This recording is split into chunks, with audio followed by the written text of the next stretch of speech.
I'm sitting on the back of my pickup truck. It's a GMC Sierra, just a kind of really basic model, 2013.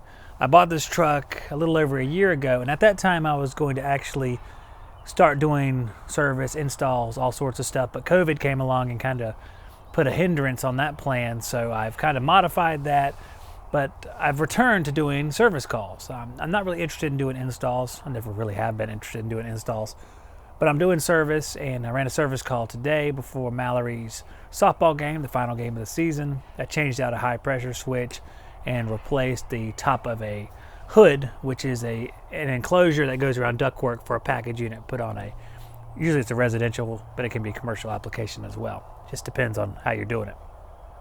So I'm sitting on the truck here and I was thinking to myself, I should really show you guys how I set this truck up. It's not an everyday service truck. That's going to be the big difference, and that's how I want you to look at it, because you're going to look at this and say, well, that's not what I would do. That's not what I would do.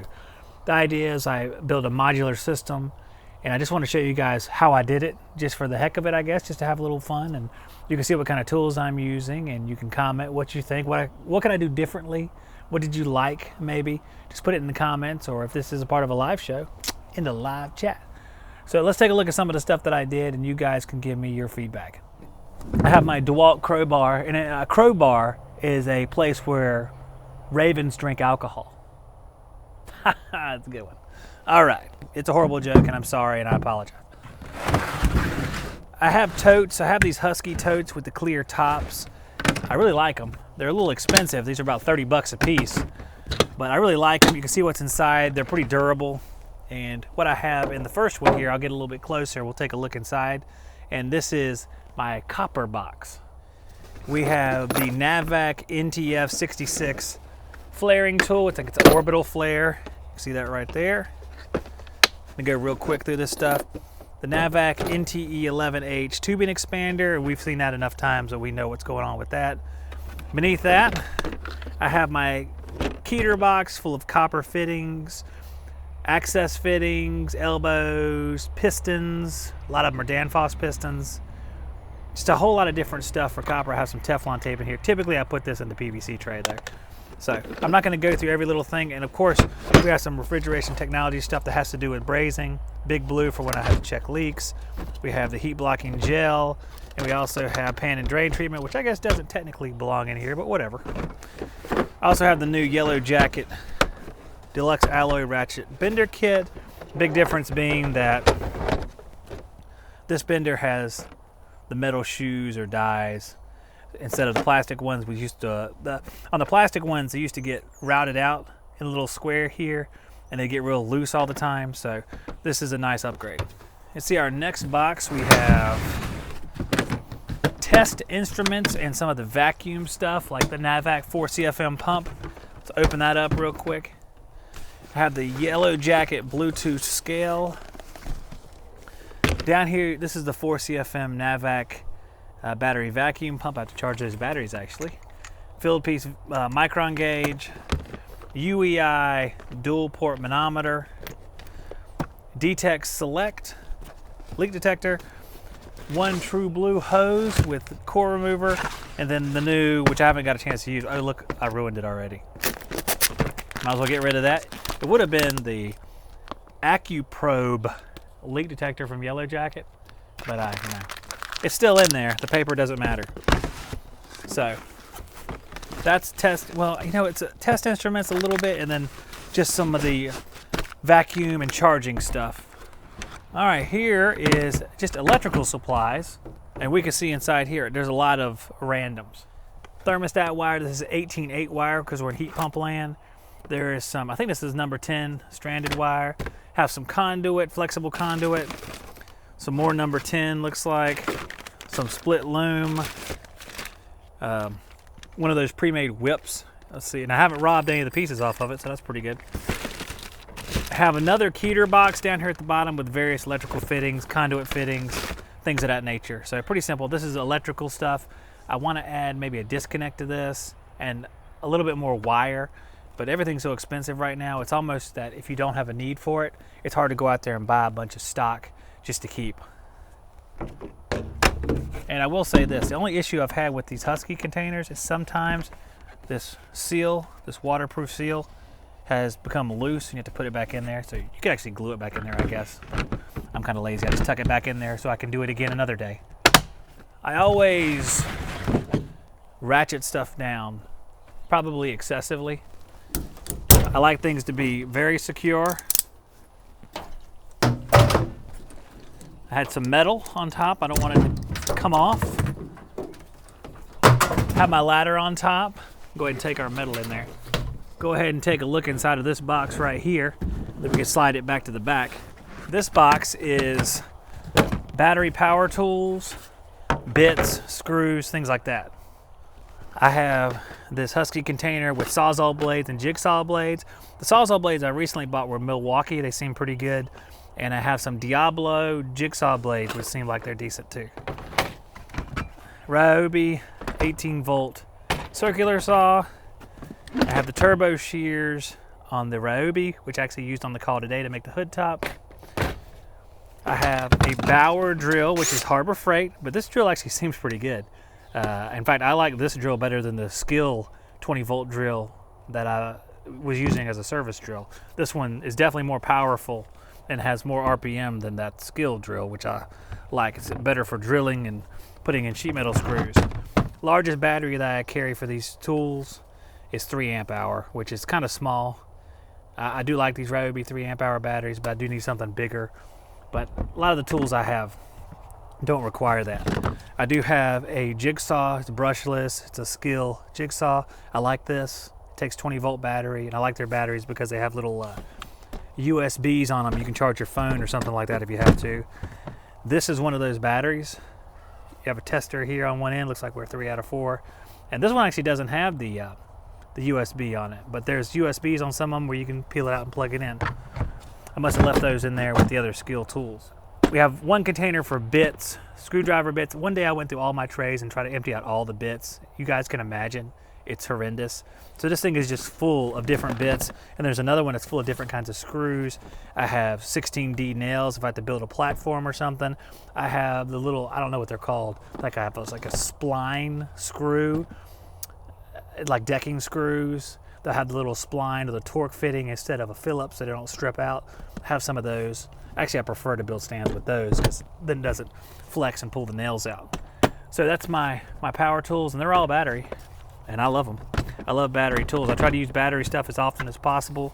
That's why I'm a fan of the Navac pump, because I like having the mobility, and until it proves it can't handle the job as far as doing the job within 2 batteries worth of charge, then I'll change my mind on it. But right now it's done my job, but I'm residential, guys, or bottom of the totem pole as it's called.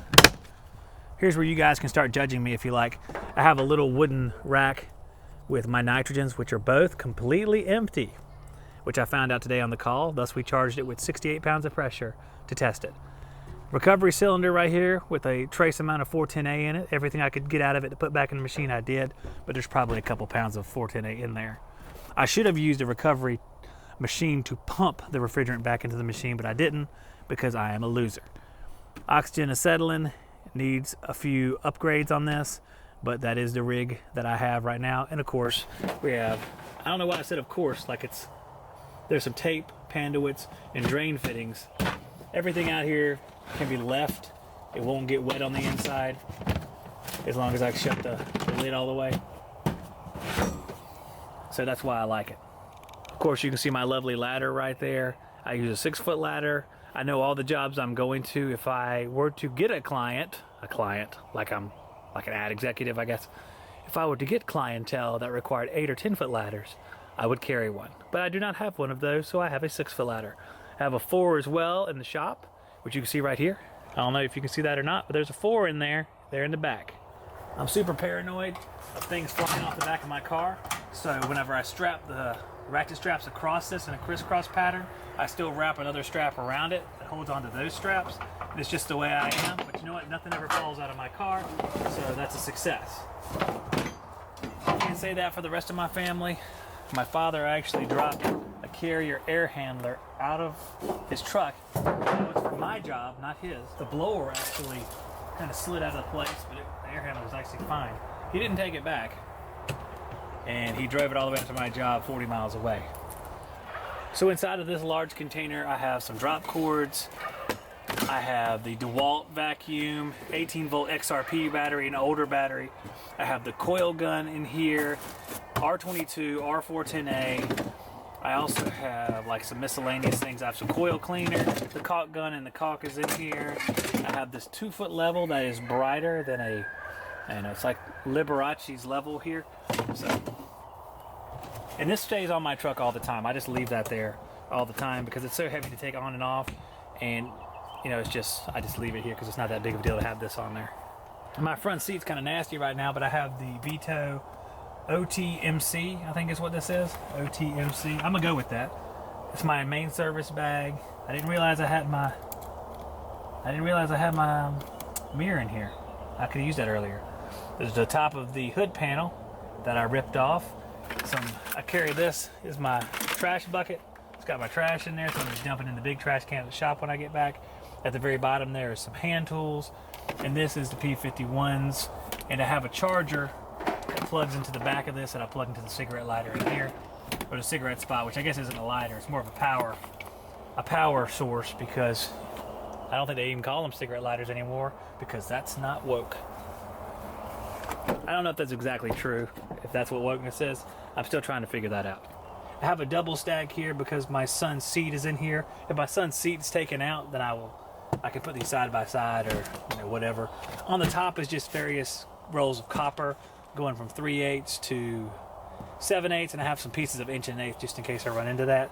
This little, almost like a play mat, I use for my knees when I'm working on the unit. This one called Recovery. It has the NRDD NAVAC recovery machine, which will appear in the video, which you may or may not have already seen, of the service call with the high pressure switch. There's also some hoses in here that you can use for recovery. Down on the bottom is some random stuff, and the Y-jack probes are in this container right here. I won't take that out because there's no reason to. On this side, I have the Mega Vacuum, my shop vac, which I actually use for an actual vac in the shop. It's a big canister vacuum. It's like, I don't know, 10 gallons or 15 gallons or whatever they are. It does a great job. I got it specifically when I was cleaning up and remodeling my old studio area where I used to broadcast from in this building, which you can't see right now. That used to be where my desk was. I took all that stuff out and built racks so we could store stuff like Christmas gear and various things like that. So I needed to clean it up. I needed to de-rat turd the floor. So that's why I got that. And I got my jumper cables down there, which I used yesterday for a buddy of mine who was stuck outside the kids' school. So it turned out really, really well. And of course, guys, let me show you something. This is why I would be happy if power windows never existed. This window doesn't work, and I have these shims in here so it doesn't slide down. I don't feel like taking it to the shop right now for another stupid power window motor or whatever the problem is. I wish everything was just you rolled it up and down. That would be fine with me. So that's the truck, guys. Here's a look at the front. This is the truck. I think it's probably one of the better looking trucks I've ever owned in my life. One of the other ones is right on the other side, and I'll show you that when we go. It's my old high school truck that my son now drives to the very same high school. Small town country life. Generational transfer. Same. So this is it. This is what I use. Tell me what you think, and let's take a look at my award-winning vehicle from yesteryear. Oh, it's so far away. Let's zoom in. There it is, right there. The 1995 Ford Ranger. Still trucking. Got a couple quirks, but it's still doing a great job.